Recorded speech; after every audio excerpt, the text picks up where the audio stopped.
Hey folks, Bryan Martin, the Bossman, coming to you once again from 4statetrucks.com. Today we're going to talk about a trucker's favorite subject, train horns.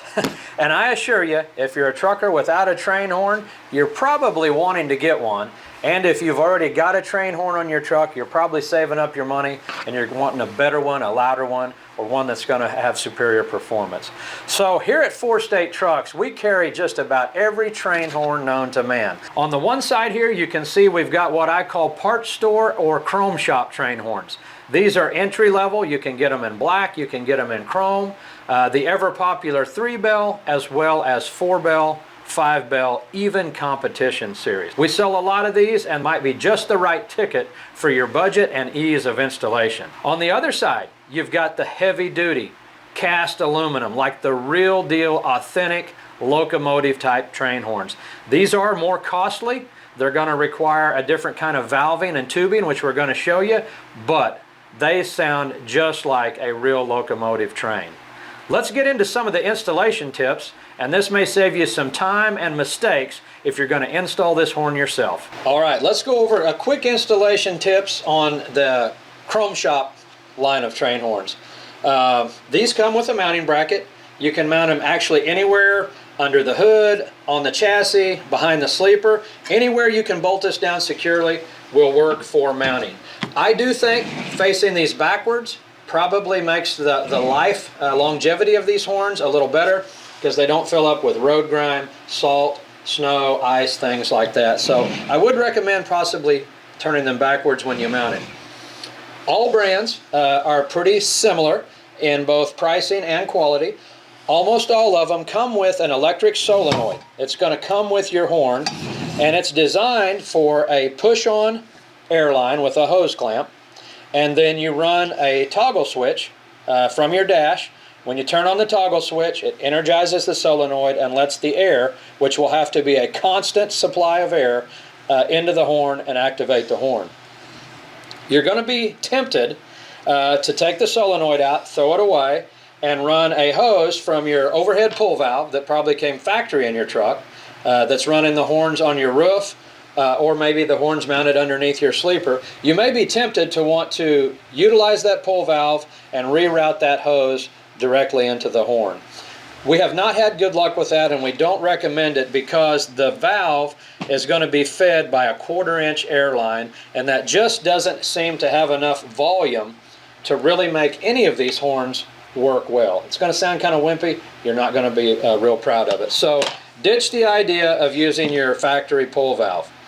What actually does work well is go ahead and use the solenoid that comes with the horn, and it's going to come with, as I said, a barb fitting that's made for a push-on airline with a hose clamp. Get rid of this. Get you a brass fitting from the store to fit in the solenoid, brass fitting with the nut and the ferrule, so you can tighten it down and not have to rely on a hose clamp. Also, get it feature 3/8 airline instead of 1/4-inch. I find, and the techs here at 4State Trucks find, that if you can feed these horns with 3/8 line instead of 1/4-inch line, they sound a lot more impressive. So I think 3/8 airline is key. You can find that fitting at any O'Reilly's, AutoZone, Kenworth, Peterbilt Freightliner to make that a commercial connection with a collar and a ferrule, and that's going to work just fine. You can power this solenoid with any rocker switch or toggle switch that you want to put in your dash. You just simply turn it on. It's going to supply power to the solenoid that lets your constant feed of air activate the horn. So installation in that method is pretty easy. Parts are readily available, and that would be our recommendation. All right, now let's cover installation on the Big Daddy horns. These things, as I said, are heavy. Cast aluminum. Look how thick they are. They are very much the same thing you're going to find on a freight train or an Amtrak or anything like that. We carry them here at 4State in a 1-bell, a 2-bell, and a 3-bell version. Actually, the 2-bell and 3-bell sound very similar, so the 2-bell is a great value. These things are rebuildable. Should they ever blow a seal or anything like that, you can rebuild them. They've got a heavy cast mounting, so you can mount that anywhere on the truck that you can bolt it to. It can be bolted this way, or it can hang upside down. Here again, we do recommend face the trumpets backwards.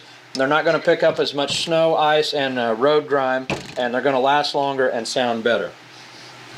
One unique thing about these, when you are making your mounting plate or you're mounting them to a surface, you're going to have 4 bolts. It's important to use all 4 of them. Don't use just 2 because it could crack the aluminum over time.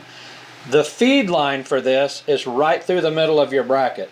So as you drill your 4 mounting bolts, you're also going to have to drill the feed line for your air line and fitting to feed the horn. I recommend on these at least 1/2 inch line.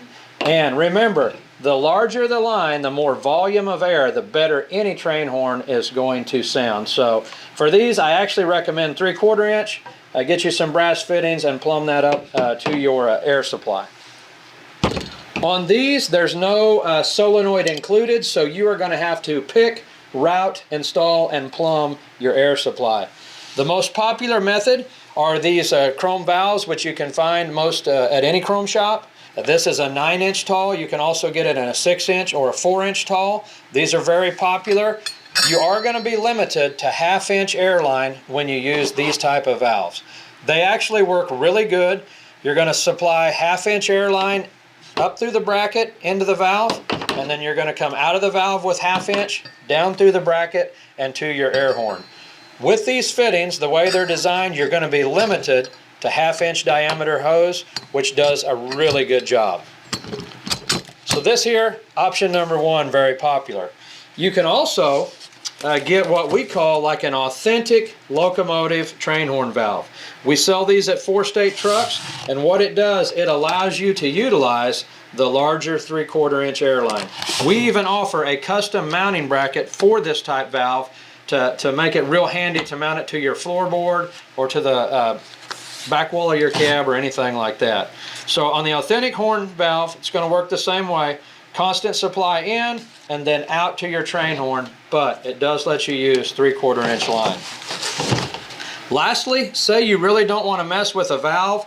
You want to run this off of a toggle switch, a rocker switch, or a spring-loaded switch on your dash. You can get this solenoid, which we carry at 4 State. It also lets you run the brass fittings, so you can do the 3/4 inch line, and you'll supply constant air to the solenoid valve, air out to your train horn, and then you'll run the power wire and the ground wire to a switch on your dash that'll open up the system and let the air go through to your train horn. So, chrome shop valve 1/2 inch works great. Authentic valve or the big electric heavy duty solenoid, which is extra parts, does not come included in the horn. These are great options because why? They let you use the 3/4 inch air line. So if you want to go this route, check out 4statetrucks.com. You're going to find a selection of air horn install kits, train horns. You can search for a lot of terms there, find just what you need. And hopefully we've learned something today. So if you were concerned, should I take my train horn to the shop and pay them to install it? Or do I want to install it myself? Now you know, you can install it yourself. Thanks for tuning in, and we'll see you next time.